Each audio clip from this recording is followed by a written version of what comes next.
नमस्कार। स्वागत करती हूँ आपका अपने channel Hindi by doctor Anamika में। और आज हम बढ़ते हैं एक नए सीरीज की ओर। सीरीज ऑफ वीडियो कहेंगे उसे हम, जो आपकी आने वाली बोर्ड परीक्षा की तैयारियों पर आधारित होगी। बोर्ड परीक्षा विद्यार्थियों के लिए एक महत्वपूर्ण विषय होता है, जहां हमारी कोशिश होती है, हमारे परीक्षार्थियों की कोशिश होती है कि वे अधिक से अधिक अंक प्राप्त कर सकें। तो तैयारी का तरीका क्या होना चाहिए, किस तरह से हम किस विषय को तैयार करें ताकि हमें अधिक से अधिक अंक मिले, इन सब जानकारियों के साथ अभी मैं आपके लिए लगातार कुछ वीडियो लेकर आऊँगी, श्रृंखला लेकर आऊँगी वीडियो की, जिसमें आपको उन सारी चीज़ों को बताऊँगी, चाहे वो हमारा साहित्य भाग हो या रचना भाग हो। अगर आपने अपने प्रश्न पत्र प्रारूप को देखा होगा, मैं सीबीएसई हिंदी कोर्स ए और बी की बात करूँगी पहले, और उसके बाद फिर हम आगे बढ़ते चले जाएंगे। तो जब आपने अपना प्रश्न पत्र प्रारूप देखा होगा, जो कि सीबीएसई की तरफ से रिलीज़ कर दिया गया है, तो वहाँ आपने देखा होगा कि उसके 2 हिस्से बनाए गए हैं। ठीक है ना, 2 खंड में हमारा प्रश्न पत्र है, साहित्य और रचना। ठीक है ना, साहित्य हमारा 40 अंक का प्रश्न पत्र होगा। 40 अंक की परीक्षा आप पहले दे चुके हैं, और 20 नंबर हमारे इंटरनल है, जो 10 नंबर वहां से आपको मिल चुके हैं, आंतरिक जो अंकन है, और 10 नंबर आपको इधर मिलने वाले हैं। तो इस 40 नंबर में 40 नंबर कैसे लेकर आएं, इसकी तैयारी करने की कोशिश करेंगे, क्योंकि हमारे लिए बहुत महत्वपूर्ण है। अब तो हमारा ना कोई परसेंटेज होगा, जो 40 में आप यहाँ लेकर आएंगे वो आपका अंकित हो जाएगा वहाँ पर। तो तैयारी करते हैं। यहाँ साहित्य में आपके 14 अंक के प्रश्न आने वाले हैं, और रचना 26 अंकों की होने वाली है। ये मैं हिंदी कोर्स बी की बात कर रही हूँ पहले, ठीक है ना, हिंदी कोर्स बी की बात कर रही हूँ पहले। ठीक है, जिन स्कूलों में हिंदी कोर्स बी होता है वो ध्यान देंगे, और इसके बाद में इसी श्रृंखला में क्रम में लगातार कोर्स ए का रचना खंड है, और उसके बाद हम फिर साहित्य की बात करेंगे। साहित्य की बात बाद में क्यों करूंगी, महत्वपूर्ण तो साहित्य भी है, लेकिन साहित्य के साथ एक लाभ हमारा ये होता है कि विषय हमने पढ़ा हुआ होता है, वो पाठ, वो कविताएं, कहानियां हमने पढ़ी होती हैं, और कुछ ना कुछ तो हिस्सा हमें याद रह ही जाता है, तो उत्तर लिखने में उतनी कठिनाई नहीं होती है। पर रचना भाग की बात करें तो वह एक विशाल समुद्र है।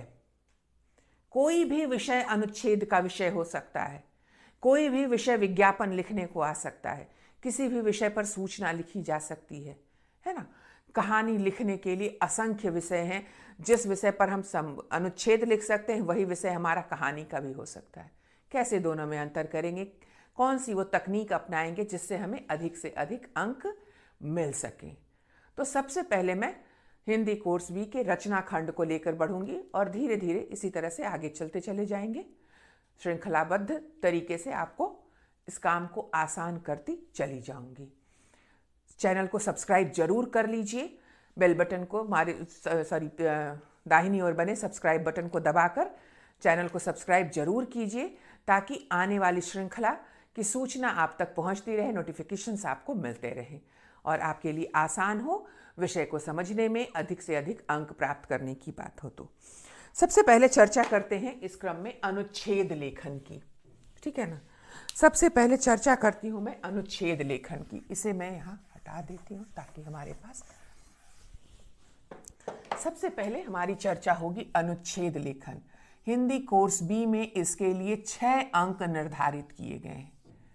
ठीक है ना, अनुच्छेद के लिए 6 अंक निर्धारित किए गए हैं, और सीबीएसई बोर्ड एग्जामिनर रह चुकने के कारण मैंने ये देखा है कि इस 6 अंक में ज़्यादातर बच्चों को 1, 2, 1.5, 2.5 इससे ज़्यादा अंक नहीं मिल पाते हैं। ऐसे बच्चे भी होते हैं जिन्हें 6 में 6 या 6 में 5.5 अंक आ जाते हैं, परंतु इनकी संख्या बहुत कम होती है, गिनती की संख्या। तो अगर एक प्रश्न में आपके 4 अंक कट जाते हैं, तो आप अपनी स्थिति को समझ रहे हैं। तो ज़रूरी है कि इसे देखकर चला जाए कि क्या क्या वो कोशिश करनी है, कौन सी तकनीक अपनानी है जिससे अधिक से अधिक अंक यहाँ लिए जा सकते हैं। सबसे पहले इसके जो मार्किंग स्कीम कह सकते हैं, अंक योजना जो इसकी होती है उसको देखेंगे। तो वहां पर अंक का वितरण होता है प्रस्तुति, ठीक है ना, तथ्य और समाप्ति। 1 अंक और 3, प्रस्तुति 2 अंक, समाप्ति 1 अंक और तथ्य 3 अंक। इस तरह से इसकी अंक योजना की जाती है। यानी आपकी प्रस्तुति अच्छी हुई तो 2 अंक आपके निश्चित हैं, समाप्ति अच्छी हुई तो 1 अंक और तथ्य अच्छा हुआ तो 3 अंक निर्धारित कर दिए गए हैं। इसी में भाषा वर्तनी वगैरह सब कुछ जुड़ जाते हैं और जो कि 1 अंक के आसपास वहां से भाषा वर्तनी के भी कट सकते हैं अगर वहां दिक्कत आई तो। अब बात करते हैं कि कौन कौन सी वो जगहें हैं, क्यों अंक कट जाते हैं। तो सबसे पहले देखेंगे अंक कटने का स्थान देखते चलेंगे। सबसे पहला स्थान होता है ना शब्द सीमा, ठीक है। ज्यादातर बच्चे क्या करते हैं, लिखना प्रारंभ करते हैं तो लिखते ही चले जाते हैं। शब्द सीमा निर्धारित की गई है 6 अंक और 150 शब्द, 150 शब्द निर्धारित है। तो शब्दों को गिनने में हमारा समय व्यर्थ होता है और ज्यादातर बच्चे ये भी नहीं जान पाते हैं कि कौन से चिन्ह हैं और कौन शब्द हैं या किन शब्दों को एक ही गिना जाता है। तो अगर वो काम करने लगते हैं तो आपका समय व्यर्थ हो जाता है। तो आप एक निश्चित वाक्यों की संख्या लेकर चलें। औसतन माना जाता है कि एक वाक्य 8 शब्दों का होता है, 6 से 10 माना जाता है। जब हम लोग लिखते हैं तो 10 शब्दों का भी वाक्य हो जाता है, लेकिन जब आप बच्चे हैं और कोशिश भी कीजिए कि वाक्य आपके छोटे छोटे हों, ठीक है ना। तो 150 शब्द है यानी 15 से 20 वाक्य मुझे यहाँ लिखने होंगे। ये बात अपने मन में बिठा लीजिए, 15 से 20 वाक्य, ठीक है ना। अब आपको वाक्य काउंट करना, उन्हें गिनना आसान हो जाएगा। तो शब्द सीमा के लिए ये चीज निर्धारित करके चलिए, क्योंकि 10-5 शब्दों का अंतर कभी भी कष्ट का कारण नहीं बनता, उसके लिए अंक नहीं कटते हैं। तो एक बात ये रखेंगे शब्द सीमा। उसके बाद दूसरी जो बात है अनुच्छेद परिवर्तन, ठीक है ना। अगली जो बात है ना वो है अनुच्छेद परिवर्तन।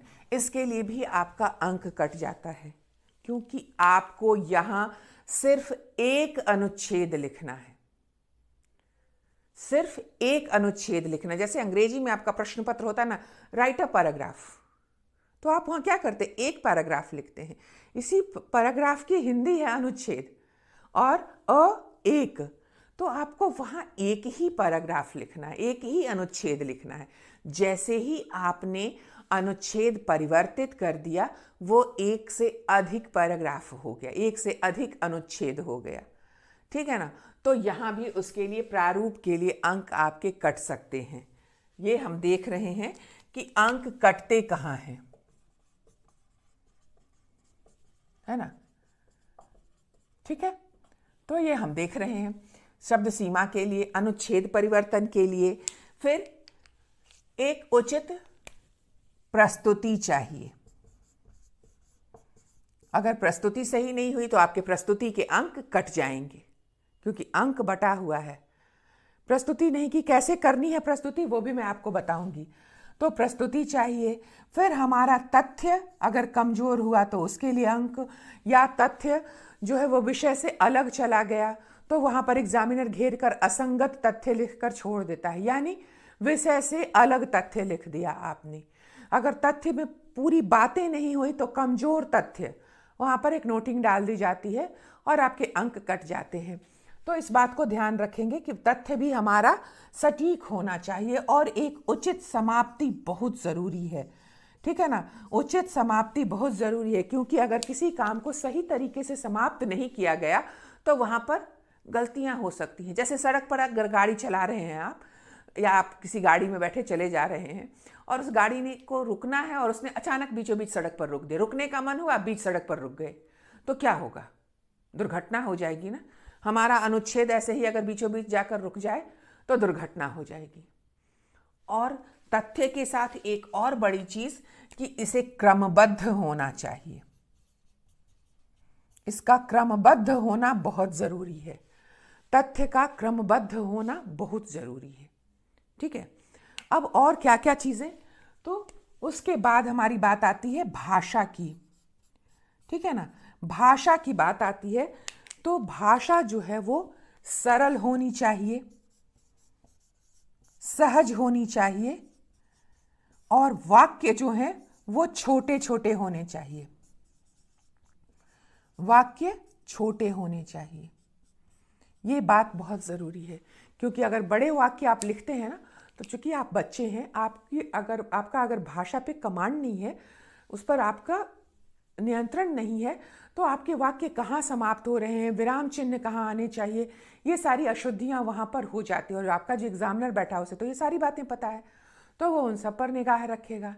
बहुत दयालु होगा तो एक आध नंबर की बात वहाँ पर अंतर पड़ सकता है, परंतु उसे चूंकि सारी चीज़ें मालूम है तो वो हर चीज़ को ध्यान में रखेगा जो आपकी नज़र से छूट जाएगी।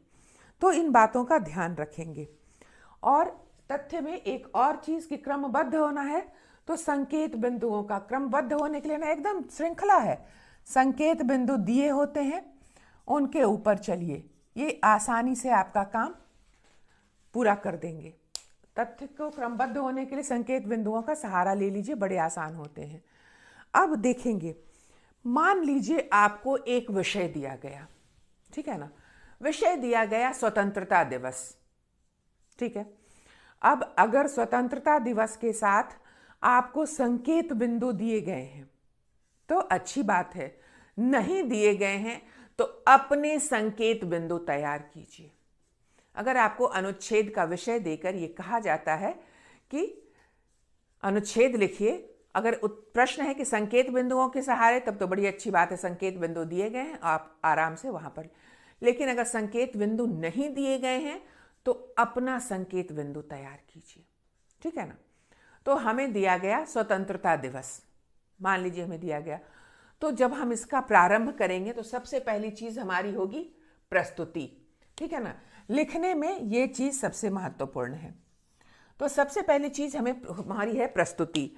तो स्वतंत्रता दिवस की प्रस्तुति के लिए हम कई तरीके अपना सकते हैं। जैसे एक तरीका हमारा हो सकता है कि हम इस शब्द को ही लेकर चलें। ठीक है ना, तो स्वतंत्रता दिवस का अर्थ है आजादी का दिन। ठीक है ना, वह दिन जब गुलामी के बंधनों को तोड़कर आजादी प्राप्त की गई। वह दिन जब गुलामी के बंधनों को तोड़कर आजादी प्राप्त की गई।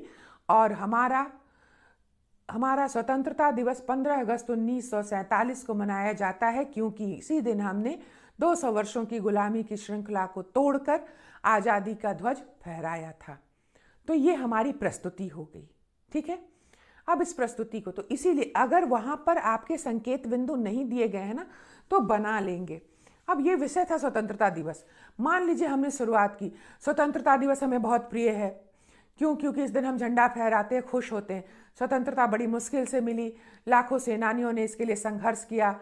1857 की लड़ाई से 1947 तक आज़ादी प्राप्त करने तक कई वीरों ने अपना योगदान दिया, कई लड़ाइयाँ हुई, बहुत कुछ लिख दिया आपने, लेकिन विषय से भटक गए। अब हमारा विषय स्वतंत्रता दिवस नहीं होकर जो तथ्य हमने प्रस्तुत किया वो स्वतंत्रता संग्राम का आ गया, तो विषय ही बदल गया।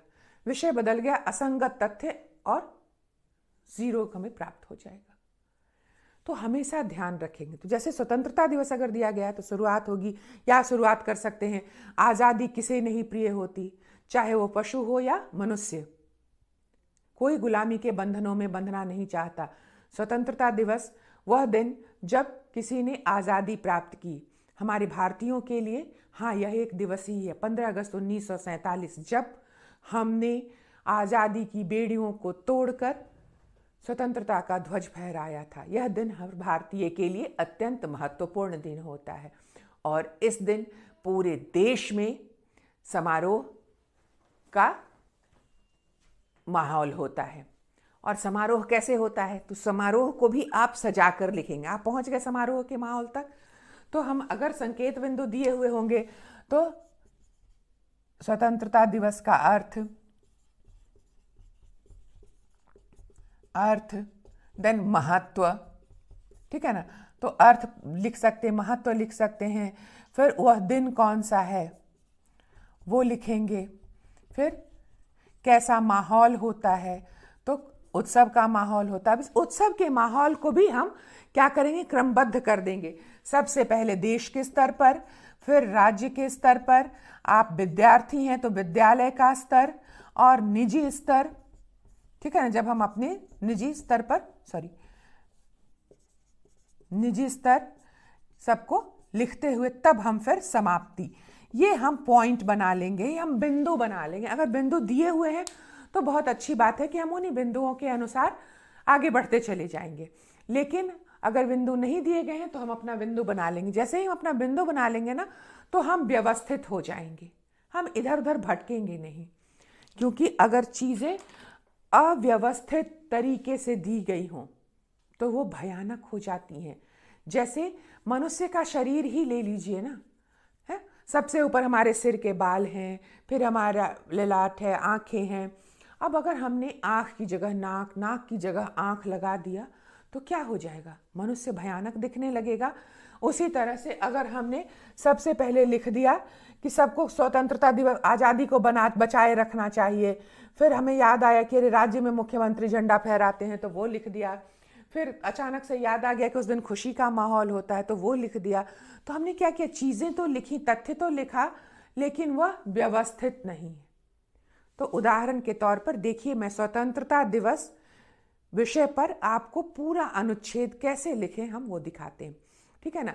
आज़ादी सबों को प्रिय होती है, कोई भी गुलामी के बंधनों में बंधकर जीना नहीं चाहता। हम भारतीयों के लिए तो यह अत्यंत महत्वपूर्ण है।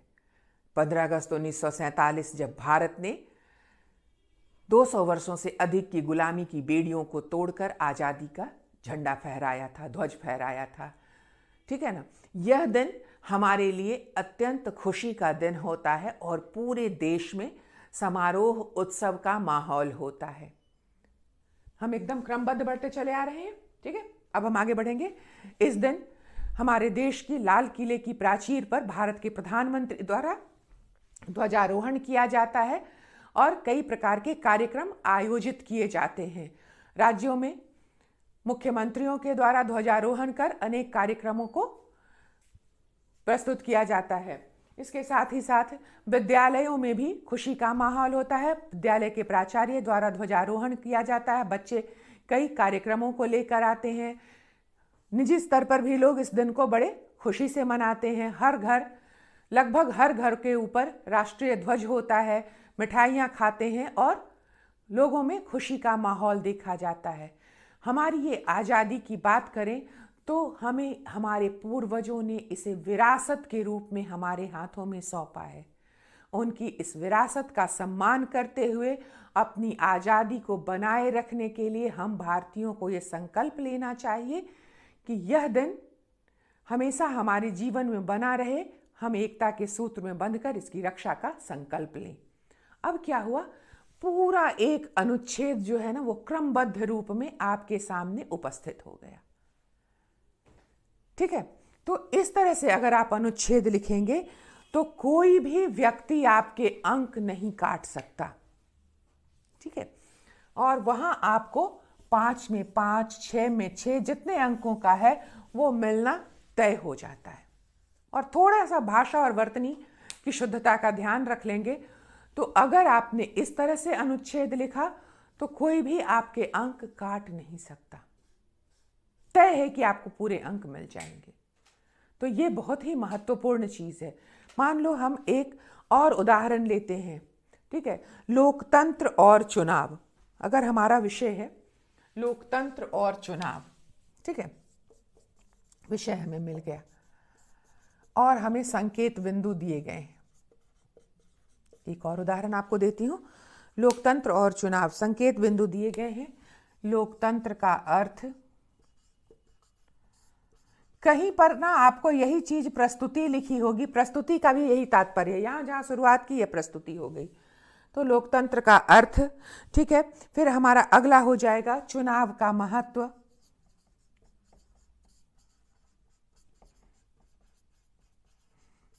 ठीक है। लोकतंत्र का अर्थ चुनाव का महत्व, सही प्रतिनिधित्व का सही प्रतिनिधि का चुनाव, सही या उचित प्रतिनिधि का चुनाव,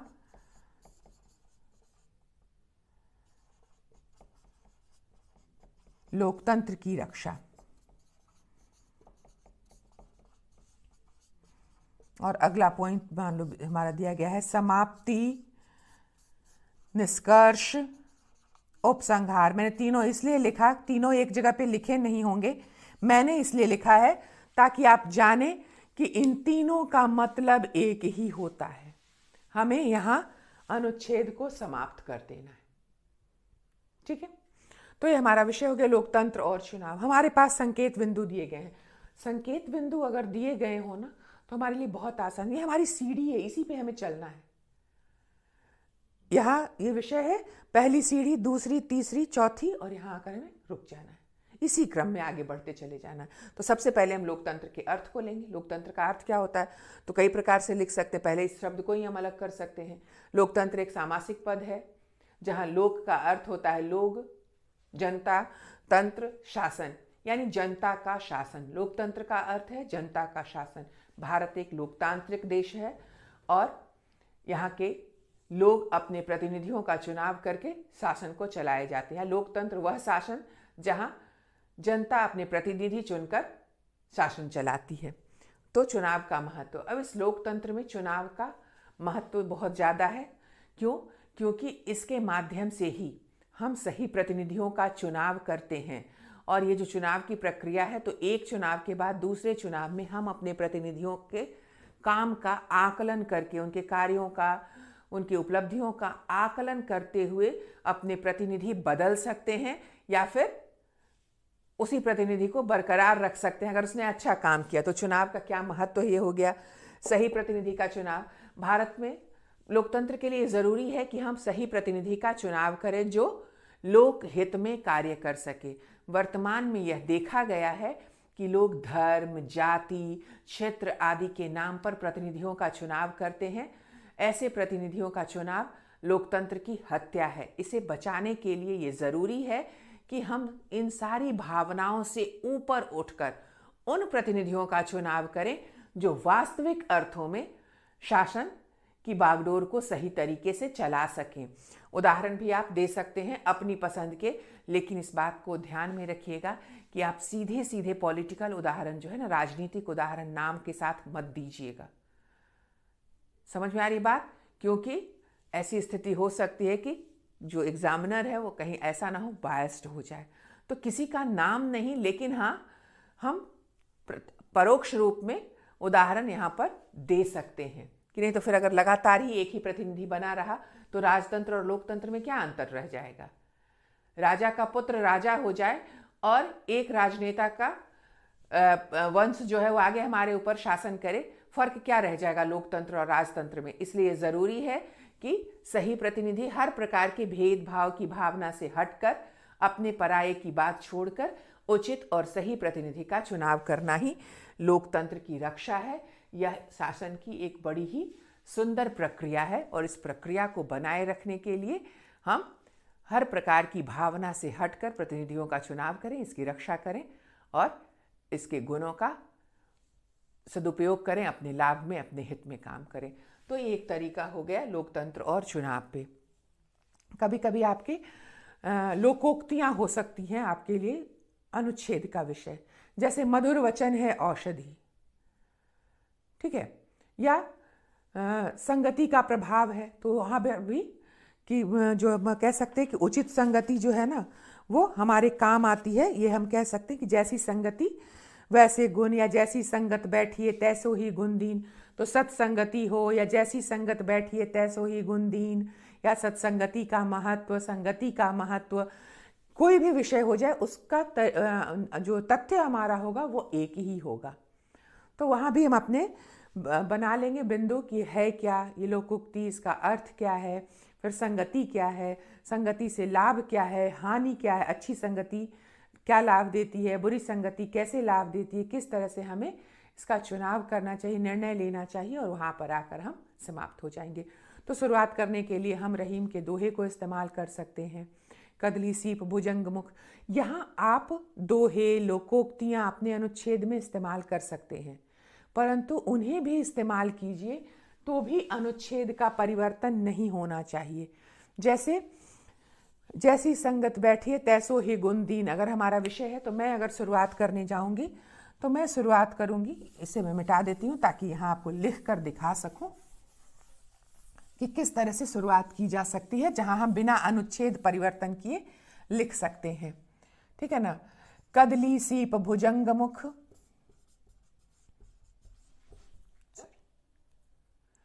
कदली सीप भुजंग मुख, स्वाति एक गुण तीन,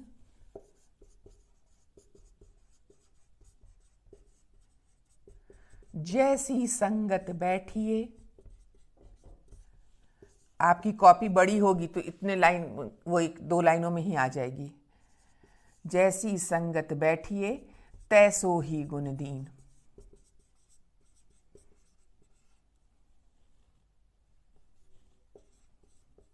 ठीक है ना। इसको लिखेंगे। कवि रहीम के इस दोहे की बात करें तो, ठीक है ना, यह दोहा यहां से शुरुआत कर जाएंगे। तो बिना पैराग्राफ चेंज किए, बिना अनुच्छेद परिवर्तन किए हमने अपनी इस चीज को यहां पर डाल दिया।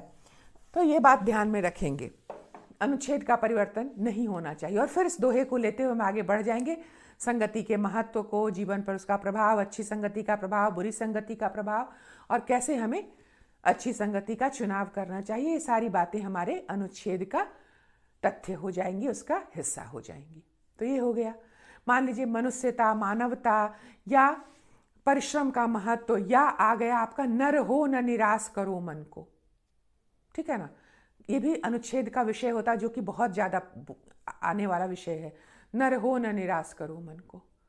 तो अनुच्छेद के विषय को पहले समझना है। मान लीजिए पंक्ति समझ में नहीं आ रही, तो नर यानी आदमी, हो मतलब होना, न नहीं निराश उम्मीद से कम हो जाना, मन को। तो आप मनुष्य हैं, अपने मन को निराश मत कीजिए। नर हो न निराश करो मन को। मान लीजिए ये आपका विषय हो गया। शुरुआत करनी है, पॉइंट्स भी दिए रहेंगे कि मनुष्य की क्षमताएं कितनी होती हैं, कैसे वो काम करता है, ये सारी बातें वहाँ लिखी होंगी पॉइंट्स के रूप में। आपको सिर्फ उनको इलेबरेट करते चलो, उनको बढ़ाते हुए चले जाना है। शुरुआत कैसे करेंगे? नर हो न निराश करो मन को। ये मैथिली शरणगुप्त के द्वारा लिखी गई कविता की पंक्ति है। इस बात का ध्यान रखिएगा कि ये तो समझ में आ रहा है कि कविता की पंक्ति है, किसी कवि ने लिखा है। कवि ने किसने लिखा है नाम नहीं याद है तो कोई दिक्कत नहीं है, बजाय इसके कि गलती हो आप लिखिए किसी कवि ने कहा है।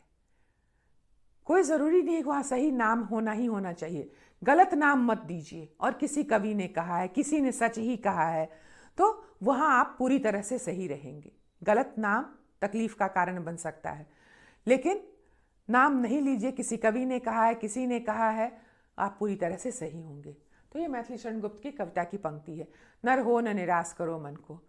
किसी कवि ने ठीक ही कहा है, मनुष्य हो मन को निराश नहीं करो। मनुष्य हाँ ईश्वर की सर्वोत्तम कृति, कहा जाता है ना, विधाता की सर्वोत्तम कृति है, अद्भुत गुणों से संपन्न। मनुष्य के लिए घबराना, रुकना, ऐसी बातें शोभा नहीं देती, क्योंकि वह अक्षम शक्तियों का भंडार है। वह किसी भी काम को में सफलता पाने के लायक होता है। जो भी आपको पॉइंट्स दिए गए उसके अनुसार आप बढ़ते चले जाएंगे।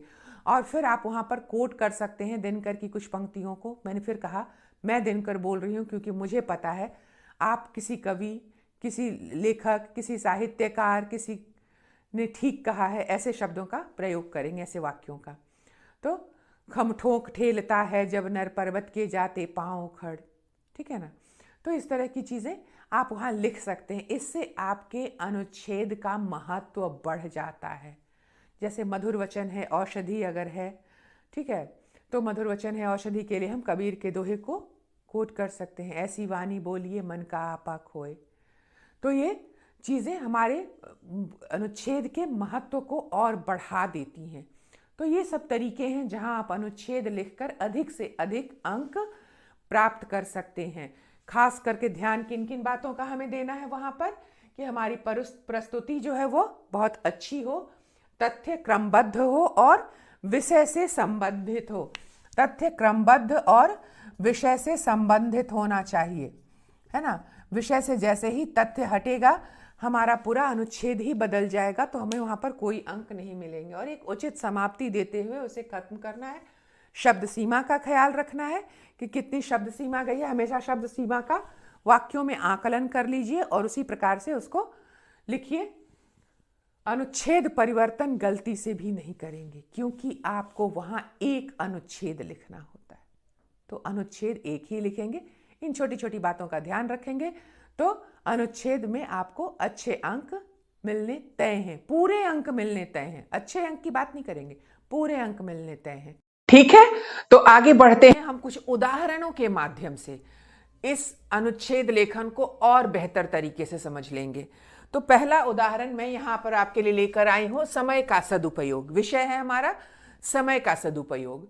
ये समय का सदुपयोग एक महत्वपूर्ण विषय है। समय की महत्ता, समय का सदुपयोग, इस तरह से आपके निबंध के अनुच्छेद के विषय हो सकते हैं।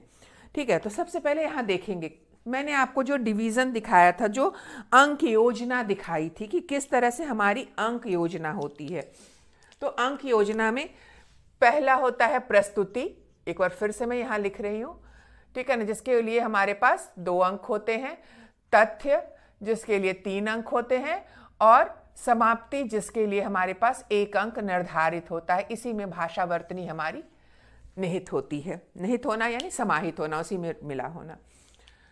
तो प्रस्तुति कैसे करेंगे? जब करेक्शन किया जाता है तब वहां पर आपकी प्रस्तुति सही है, टिक लगाया गया, तथ्य देखा गया और समाप्ति देखकर वहां पर यह मान लिया जाता है कि आपने पूरे अनुच्छेद को सही तरीके से लिखा है, और तब उसके भाषावर्तनी आदि अशुद्धियों पर ध्यान दिया जाता है और उस पर दिखा जाता है।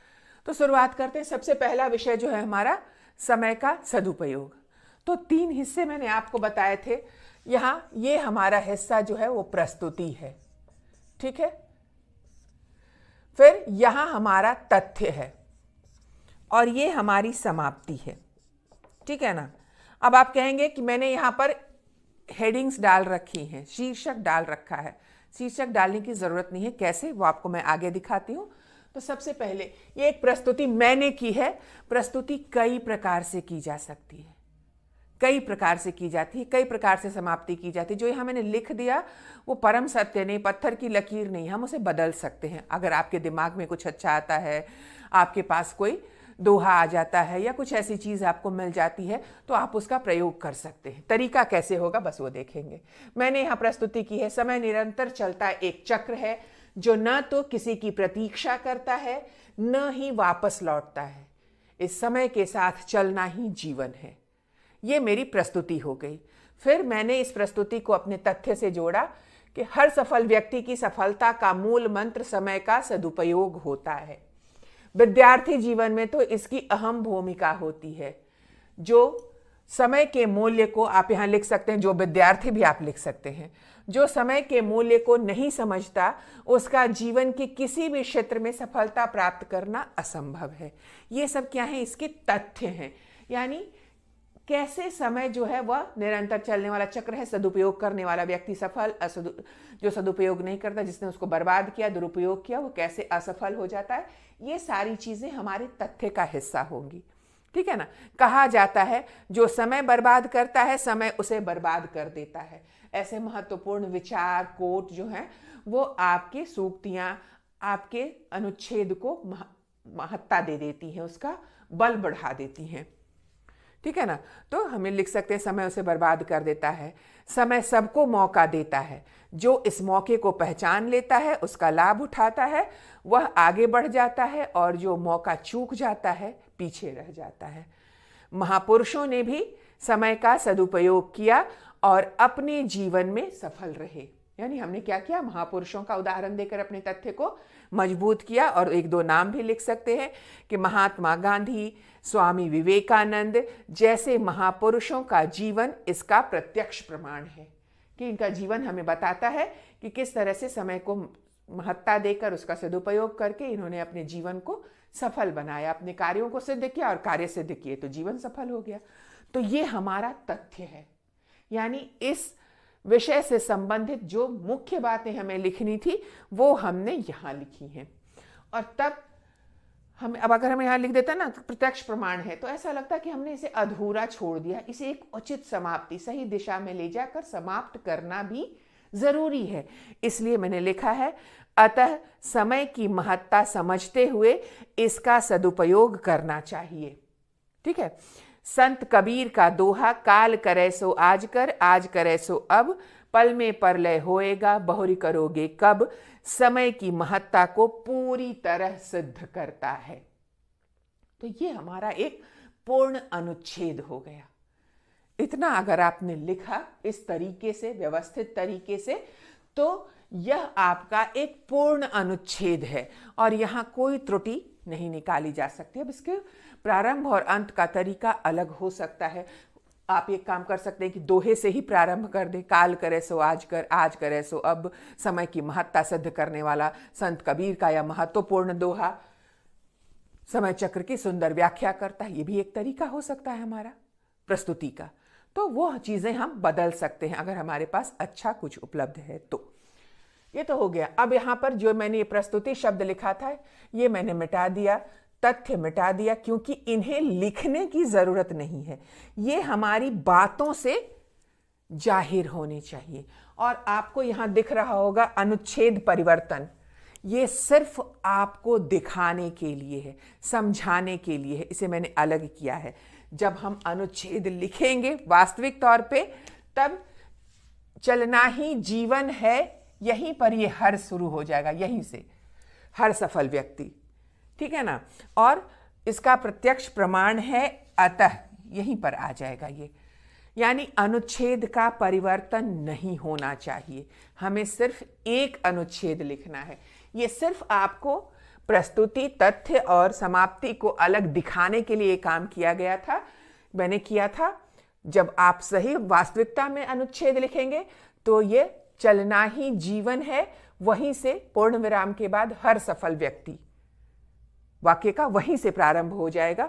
उसी तरह से इसका प्रत्यक्ष प्रमाण है अतः, वाक्य वहीं से प्रारंभ हो जाएगा।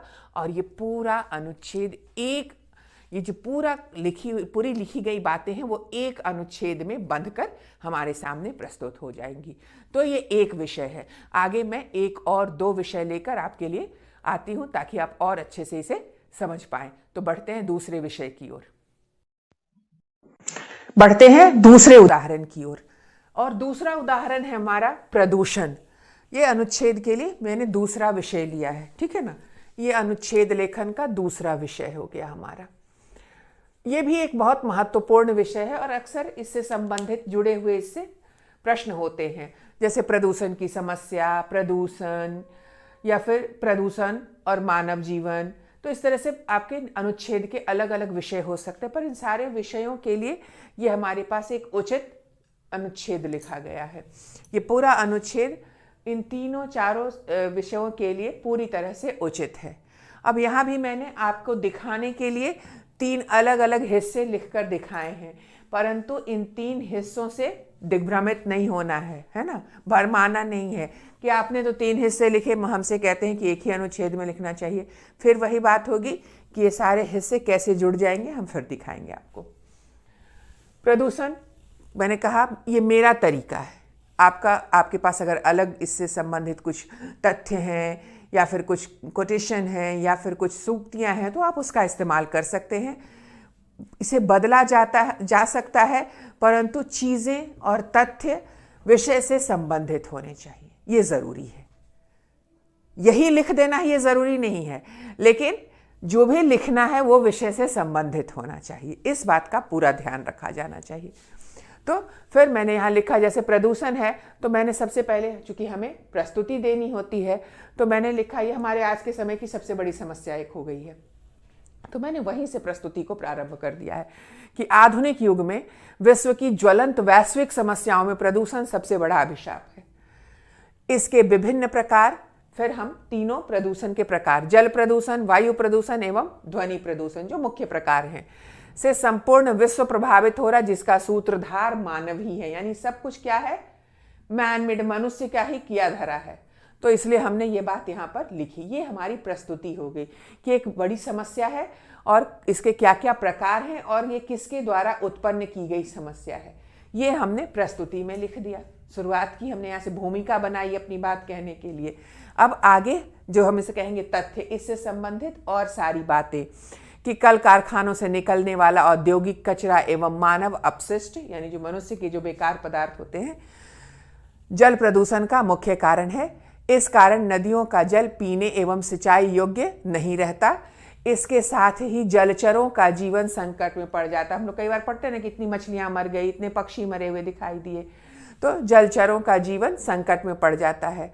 मोटर गाड़ियों और कारखानों की चिमनियों से निकलने वाले धुएं से वायु प्रदूषित होता है, ठीक है ना। Carbon dioxide, carbon monoxide, sulphur, lead जैसे हानिकारक तत्व वातावरण को विषैला बना देते हैं। कल कारखाने, मोटर गाड़ियों के हॉर्न आदि के शोर शराबे से ध्वनि प्रदूषण होता है। जीवन में जहर की तरह घुलता प्रदूषण, इसका क्या प्रभाव पड़ता है मनुष्य के जीवन पर, हमने ये सारे कैसे होता है और क्या प्रभाव डालता है। तो ये हमारा तथ्य का मुख्य उद्देश्य होता है कि ये कैसे फैलता है और कौन कौन सी समस्याएं हमें देता है, ठीक है ना। तो जीवन में जहर की तरह घुलता प्रदूषण कैंसर, श्रवण रोग, अस्थमा, त्वचा रोग जैसी कई घातक बीमारियों का कारण बन गया है। इसका प्रभाव कई प्रजातियों के विलुप्त हो जाने का कारण भी है। कई प्रजातियां विलुप्त हो गई हैं, उसका कारण ये माना जाता है कि प्रदूषण उसका कारण है। और अगर हमने इस पर रोक नहीं लगाई तो क्या होगा, ये मानव सभ्यता भी विलुप्त हो जाएगी, ठीक है ना। तो इसीलिए हमने निष्कर्ष को वहां जोड़ दिया है कि धरती को बचाना है हमें और उस पर बसे मानव और अन्य प्राणियों के जीवन को बचाने हेतु इस व्यापक समस्या का समाधान ढूंढना अत्यंत आवश्यक है। अतः यह जरूरी है कि प्रदूषण के खिलाफ संपूर्ण विश्व समुदाय एकजुट होकर प्रयासरत हो ताकि समस्या का उचित समाधान निकल सके। ये हमने एक उचित समाप्ति यहाँ पर दे दी और ये 150 शब्दों का हमारा अनुच्छेद तैयार हो गया है। तो इस तरह से अगर अनुच्छेद लिखा जाए विषय को समझकर, यहाँ ध्यान देंगे कि सबसे पहले मैंने भूमिका बनाई, मुझे जिसके विषय में बात करनी थी उसकी भूमिका बनाई, यही भूमिका प्रस्तुति है, ठीक है ना। और फिर हमने उसके कारण और प्रभाव को यहाँ दिखाया और इसके प्रभाव के असर को बताते हुए ये दिखाया कि इसे समाप्त करना जरूरी है। तो ये हमारी समाप्ति हो गई, ठीक है ना। ये हमारा क्या हो गया, भूमिका या प्रस्तुति कह सकते हैं। भूमिका या प्रस्तुति, ये हो गया हमारा तथ्य उससे जुड़ा हुआ और ये हो गई हमारी समाप्ति, ठीक है ना। लेकिन मैंने पहले अनुच्छेद में भी आपको बताया था कि इन्हें यहाँ लिखने की कोई ज़रूरत ना, इन्हें ना इनके संकेत बिंदुओं को इन्हें लिखने की ज़रूरत नहीं है, बल्कि इन्हें क्या करना है एक दूसरे से, और ये अनुच्छेद परिवर्तन की भी ज़रूरत नहीं है, इन्हें एक दूसरे से जोड़ देना है। यानी सूत्रधार मानव ही है, पूर्ण विराम कल कारखाने से निकलने वाला, ये वहीं से प्रारंभ हो जाएगा। ये सिर्फ आपको दिखाने के लिए, अंतर को दिखाने के लिए अलग अलग लिखा गया है। ये यहीं आ जाएगा धरती, ठीक है ना। और ये एक दूसरे से जुड़े हुए सारे तथ्य क्रमबद्ध रूप में हमारे सामने उपस्थित है। सारे तथ्य क्रमबद्ध रूप में हैं। कैसी समस्या है प्रदूषण, उसके बाद किस किस प्रकार का है, कौन फैलाता है, कैसे फैलता है, क्या प्रभाव पड़ता है और धरती को बचाने के लिए हमें क्या करना होगा। सारे तथ्य क्रमबद्ध रूप से एक दूसरे से जुड़े हुए लिख दिए जाएंगे और ये आपके लिए संपूर्ण पूरे अंक प्राप्त करने का, 5 अंक हो 6 अंक हो, जितने भी अंक हो उसे प्राप्त करने का एकदम उचित तरीका है। तो एक और विषय लेकर हम इसे और बेहतर तरीके से समझने की कोशिश करेंगे। तो अगला विषय मैं आपके लिए लेकर आ रही हूं। अगला विषय जो मैंने लिया है अनुच्छेद के लिए वो है नर हो न निराश करो मन को। कभी कभी अनुच्छेद के विषय जो है ना वो समझ में नहीं आते हैं, उसके लिए घबराने की जरूरत नहीं है। शब्दों से अर्थ निकालिए और पता कीजिए कि विषय आपसे क्या मांग रहा है। नर मनुष्य, हो होना, न नहीं, निराश हताश, करो करना, मन को, अपने मन को निराश नहीं करो। क्यों? क्योंकि तुम मनुष्य हो। ये भी एक महत्वपूर्ण विषय है। यूं तो सारे विषय महत्वपूर्ण होते हैं, किसी भी एक विषय, कोई 2-3 विषय को हम ये नहीं कह सकते कि ये महत्वपूर्ण है। इसीलिए हमें तरीका सीखना होता है कि किस तरीके से हम लिख सकते हैं, है ना। जैसे गणित के सवाल आप हल करते हैं ना, तो हर सवाल महत्वपूर्ण है, पर ऐसा थोड़ी होता है कि जो 4-5 सवाल आपको किसी भी प्रकार से उसे पूछा जा सकता है। ये फॉर्मूला है, आपको इससे अप्लाई करना है। यही चीज़ यहाँ तरीका सीखना है, और जो भी विषय आपके सामने आए उसे इसी प्रकार से हल कीजिएगा। तो न रहो न निराश करो मन को हमारा विषय है। अब यहाँ मैंने इसे फिर से पुनः 3 हिस्सों में बांटकर आपके लिए दिखाने के लिए रखा है। जब हम वास्तविकता में अनुच्छेद लिखेंगे तो ये हिस्सों में बटा नहीं होना चाहिए, है ना। ये सारी चीज़ें एक दूसरे से जुड़ी होनी चाहिए। बस आपको प्रस्तुति, तथ्य और समाप्ति के भेद को दिखाने के लिए मैंने इसे 3 हिस्सों में लिख कर रखा हुआ है। ठीक है, ये हमारी प्रस्तुति हो जाएगी। पुनः भूमिका कह लो, प्रस्तुति कह लो, प्रारंभ कह लो, जो भी कह लो। जब भी हम कोई बात करते हैं ना, हम आपस में बात करते हैं, जो अपने मित्रों से बात करते हैं, किसी से भी बात करते हैं, तो किसी काम के लिए एक भूमिका बनाते हैं, वहाँ से शुरुआत करते हैं। इसीलिए किसी भी बात को कहने के लिए एक भूमिका, प्रस्तुति की ज़रूरत होती है। तो ये हमारी भूमिका हो गई। उसके बाद उससे संबंधित जो मुख्य बातें होती हैं वो तथ्य हो गया, और उसे पुनः समाप्त कर देना समाप्ति हो गई। तो यहाँ ये 3 हिस्से में बटा हुआ है। कोई ज़रूरी नहीं है कि हमारी भूमिका 5 पंक्तियों की हो, एक लाइन में भी हम भूमिका दे सकते हैं। भूमिका होनी चाहिए, ठीक है ना। तो यहाँ मैंने लिखा है, एक कवि की पंक्ति से मैंने इसे प्रारंभ किया है। आप किसी भी प्रकार से प्रारंभ कर सकते हैं, परंतु वो सशक्त होनी चाहिए, ठीक है। मनुष्य का बेड़ा अपने ही हाथ में है, उसे वह जिस ओर चाहे पार लगाए। यानी मनुष्य की नाव उसके हाथ में है, वह जहां चाहे ले जाए। शुक्ल जी की ये पंक्तियां मनुष्य की क्षमता का प्रमाण है। ये मैंने भूमिका दी कि हम यहाँ बात किसकी कर रहे हैं, मनुष्य और उसकी क्षमताओं की बात करने आए हैं। तो ये हमने प्रस्तुति दे दी। अब इससे संबंधित तथ्य यहाँ लेकर आएंगे। नर यानी मनुष्य ईश्वर की सर्वश्रेष्ठ कृति है। कहा जाता है कि मनुष्य ईश्वर की सर्वश्रेष्ठ कृति है, तो ये उस चीज को हमने यहाँ इस्तेमाल किया। उसके पास मन है तो विवेक भी है। कहते हैं ना, मनुष्य सर्वश्रेष्ठ क्यों है, क्योंकि वो विवेकशील प्राणी है, उसके पास विवेकी मस्तिष्क है। इन्हीं सारी क्षमताओं को हम यहाँ इस्तेमाल करते चले जाएंगे, और उसे ही लिख लिख कर, क्रमबद्ध रूप में लिखकर अपना अनुच्छेद तैयार कर लेंगे। उसके पास मन है तो विवेक भी है। यही कारण है कि विकट से विकट यानी कठिन से कठिन परिस्थितियों में भी वह हार नहीं मानता, उसका हल निकाल लेता है। परिस्थितियों में भी मनुष्य धैर्य नहीं खोता, हिम्मत नहीं हारता। ऐसा सामर्थ्यवान मनुष्य यानी इतनी जिसमें क्षमताएं हैं, ऐसा मनुष्य का परिस्थिति बस निराश होकर बैठ जाना शर्म का विषय है। जिसमें इतनी ताकत है, क्षमता है, तो वो अगर निराश होकर बैठता तो हमारे लिए शर्म की बात है। तो मैंने यहाँ लिखा है कि उसे निराश नहीं होना चाहिए, क्योंकि अगर वो निराश होता है तो उसके लिए शर्म का विषय है। उसे निराश होकर बैठने के स्थान पर परिस्थितियों का डटकर मुकाबला करना चाहिए। मनुष्य की क्षमताओं के संदर्भ में राष्ट्रकवि दिनकर ने भी कहा है, मानव जब जोर लगाता है पत्थर पानी बन जाता है ना। ऐसी जो पंक्तियां हैं ना, ये अनुच्छेद के ताकत को, क्षमता को बढ़ा देती हैं। तो हमने यहाँ पर राष्ट्रकवि दिनकर को कोट किया कि राष्ट्रकवि दिनकर ने भी कहा है, मानव जब जोर लगाता है पत्थर पानी बन जाता है। चिड़िया, चींटी जैसे प्राणी जब परिस्थितियों से हार न मानकर निरंतर संघर्षरत रहते हैं, तो क्षमतावान मनुष्य पीछे कैसे हट सकता है, ठीक है ना। यानी मनुष्य को भी पीछे नहीं हटना चाहिए, उसमें तो बाकियों से ज्यादा शक्ति है, ताकत है, तो कैसे हट सकता है। विवेकी मनुष्य को निरंतर कर्मनिरत रहकर लक्ष्य तक पहुंचने के लिए प्रयासरत रहना चाहिए। ये हमने मनुष्य को जागरूक किया, उसको उत्साहित किया। अब समाप्ति कर रहे हैं मैं, चूंकि हमारी शब्द सीमा का बंधन है। यहाँ लिखने के लिए तो बहुत सारी बातें लिखी जा सकती है, पर शब्द सीमा का बंधन हमें अब इसे समाप्त करने को कह रहा है। तो हमने कहा, अतः जरूरी है कि विवेक एवं सामर्थ्य को धारण करने वाले मनुष्य को असफलता के मूल निराशा को पास फटकने नहीं देना चाहिए। हिम्मत से काम ले, सफलता की राह खुद बनानी चाहिए। इस संदर्भ में राष्ट्रकवि मैथिली शरण गुप्त की यह पंक्तियां पूर्णतया प्रेरक और सार्थक हैं। न रहो न निराश करो मन को। कुछ काम करो, कुछ काम करो। हम यहाँ और बढ़ा भी सकते हैं, नर हो न निराश करो मन को, कुछ काम करो, कुछ काम करो। यानी आप मनुष्य हैं, निराश मत होइए, कुछ काम कीजिए, काम कीजिए, तभी आप सच्चे अर्थों में मनुष्य कहलाने के अधिकारी होंगे। तो ये मनुष्य को निराशा से दूर करना, कैसी परिस्थितियां उसे निराश करती है, उसे निराश क्यों नहीं होना चाहिए।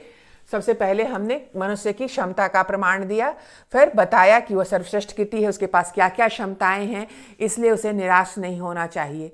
फिर हमने चींटी का उदाहरण दिया, चिड़िया का, कि उससे कम क्षमता वाले जीव जब निराश नहीं होते, संघर्ष करते रहते हैं, तो उसे निराश क्यों होना चाहिए, जबकि वह ज़्यादा क्षमतावान है। तो ये सारी चीज़ें हमने लिखी है। दिनकर की पंक्ति लिखी है कि उन्होंने कहा कि मनुष्य में इतनी ताकत है कि जब वह ताकत लगाता है अपने, तो पत्थर को पानी में बदल देता है, यानी कठिन को सरल कर देता है। तो उसकी शक्तियों को दर्शाने की कोशिश की गई है। और तब हमने मैथिली शरण गुप्त की प्रेरक पंक्तियाँ, जहाँ से यह हमारे अनुच्छेद का विषय लिया गया था, उसको पढ़ाते हुए अपने अनुच्छेद को समाप्त किया। तो ये अपने आप में एक पूरा पैकेज जिसको कह सकते हैं वह है। और फिर हमें करना क्या है, एक बार फिर से मैं आपको दिखा देती हूँ। ये चीज़ें आपको दिखाने के लिए लिखी गई थी, इसकी यहाँ लिखने की कोई ज़रूरत नहीं है, है ना, इसके लिखे जाने की कोई ज़रूरत नहीं है। हमारा अनुच्छेद अगर इस विषय पर होगा, ये तथ्य होंगे, तो क्षमता का प्रमाण है नर, यहाँ से शुरुआत हो जाएगी, अतः यहीं से प्रारंभ हो जाएगा, रहना चाहिए अतः। ये सिर्फ दिखाने के लिए अनुच्छेद का परिवर्तन किया गया है। जब आप वास्तविकता में लिखेंगे तो अनुच्छेद का परिवर्तन नहीं करेंगे, कि ये हमारी सबसे बड़ी भूल हो जाएगी। ठीक है ना। तो ये आपको समझाने के लिए किया गया था। जब वास्तविकता में लिखेंगे तो ये यहीं से जुड़ जाएगा और ये यहाँ जुड़ जाएगा, इसका ध्यान रखेंगे। इसी तरह से आप इन उदाहरणों को सहारा बनाकर अनुच्छेद के विभिन्न विषयों की तैयारी कर सकते हैं। उन्हें लिखने की कोशिश कीजिए और सफलता आपके कदम चूमेगी, क्योंकि आप भी नर हैं। अपने मन को निराश मत कीजिए। अगले वीडियो में फिर मिलूंगी आपके साथ अगली श्रृंखला का वीडियो लेकर। चैनल को सब्सक्राइब जरूर कर लीजिए, ताकि आने वाले वीडियो की जानकारी, सूचना, नोटिफिकेशन आपको मिलती रहे। धन्यवाद।